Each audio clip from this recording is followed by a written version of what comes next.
प्रश्न, शंकु के आकार का एक तंबू 10 मीटर ऊंचा है और उसके आधार की त्रिज्या 24 मीटर है।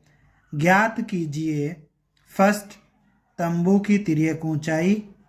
सेकंड, तंबू में लगे कैनवास की लागत यदि 1 वर्ग मीटर कैनवास की लागत 70 रुपये है। इस प्रश्न में हमें शंकु के आकार के एक तंबू की ऊंचाई 10 मीटर और उसके आधार की त्रिज्या 24 मीटर दिया है और हमें तंबू की तिर्यक ऊंचाई ज्ञात करना है और तंबू में लगे कैनवास की लागत ज्ञात करना है यदि 1 वर्ग मीटर कैनवास की लागत 70 रुपये हो तो। इस प्रश्न को हल करने के लिए हम लिखेंगे हल दिया है और उसके बाद में प्रश्न में जो चीज़ें दी है उसको लिख लेंगे। तो हमें शंक्वाकार तंबू की ऊंचाई h बराबर कितना दिया है 10 मीटर और शंक्वाकार तंबू की त्रिज्या r बराबर कितना दिया है 24 मीटर। इसको हमने लिख लिया। अब हम क्या करेंगे, तंबू की तिर्यक ऊंचाई ज्ञात करेंगे। अब हमें शंक्वाकार तंबू की तिर्यक ऊंचाई ज्ञात करना है। तो जो शंकु है उसकी तिर्यक ऊंचाई, त्रिज्या और ऊंचाई में एक संबंध होता है, उसको हमने यहाँ पर लिख लिया है। हमें तंबू की तिर्यक ऊंचाई L ज्ञात करना है। तो हम क्या करेंगे, यहाँ से ये वर्ग हटाएंगे तो ये L बराबर और ये पूरा r square plus h square वर्गमूल में चला जाएगा। अब हम r और h की जगह पर इनका मान रखेंगे और l का मान ज्ञात करेंगे। तो बराबर का चिन्ह यहाँ लगा लेते हैं। करनी हमने बना लिया।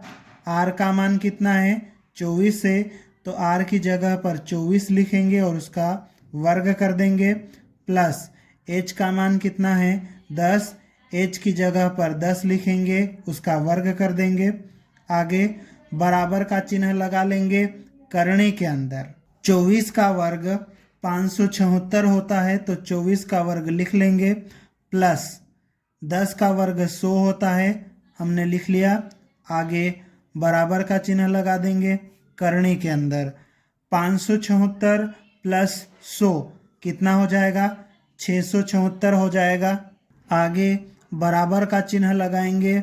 अब 676 का वर्गमूल 26 होता है तो यहाँ पर हम 26 लिख लेंगे। इस तरह से ये L का मान हो जाएगा। ये सब मीटर में दिया हुआ है, ठीक है, तो L का मान भी मीटर में आएगा। अतः तंबू की तिर्यक ऊंचाई L बराबर 26 मीटर होगी। अब हमें तंबू में लगे कैनवास की लागत ज्ञात करना है। तो इसके लिए हमें क्या करना पड़ेगा, तंबू का वक्र पृष्ठीय क्षेत्रफल ज्ञात करना पड़ेगा, ठीक है। तो हम इसके लिए शंकु का वक्र पृष्ठीय क्षेत्रफल का सूत्र लिखेंगे और तंबू का क्षेत्रफल ज्ञात कर लेंगे और उसके बाद में तंबू में लगने वाले कैनवास की लागत ज्ञात करेंगे। अब शंक्वाकार तंबू का वक्र पृष्ठीय क्षेत्रफल बराबर πRL, सूत्र हमने लिख लिया। अब यहाँ पर हम मान रखेंगे। ये बराबर का चिन्ह यहाँ पे लगा लेते हैं। पाई की जगह पर कितना रखना है 22/7 गुणित r की जगह पर कितना आएगा 24 गुणित l की जगह पर कितना 26। अब आगे 22, 24 और 26 इन तीनों का गुणा करेंगे तो कितना आ जाएगा 13,728 आ जाएगा और बटे में कितना है 7। अब हम क्या करेंगे, इसको पूरा हल नहीं करेंगे, यहाँ पर डायरेक्ट 70 रुपये का गुणा कर देंगे तो तंबू में लगे कैनवास की लागत हमें मिल जाएगी। तो हम इसको ही इस तंबू का वक्र पृष्ठीय क्षेत्रफल मान लेते हैं, ठीक है, और इसमें डायरेक्ट हम 70 का गुणा कर देंगे। अब हमारे पास में शंक्वाकार तंबू का वक्र पृष्ठीय क्षेत्रफल 13,728/7 वर्ग मीटर है और प्रश्न में दिया है कि 1 वर्ग मीटर कैनवास की लागत 70 रुपये है। तो हमें 13,728/7 वर्ग मीटर कैनवास लग रहा है।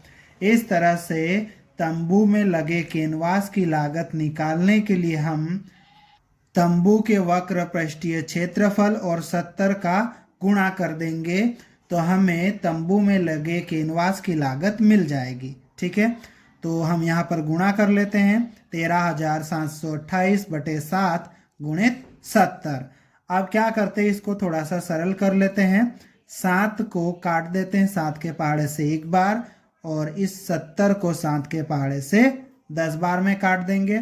इस तरह से यहाँ बचेगा 13,728 गुणित 10। अब इसमें 10 का गुणा कर देंगे तो ये हो जाएगा 13,728 और यहाँ पर पीछे 0 लग जाएगा।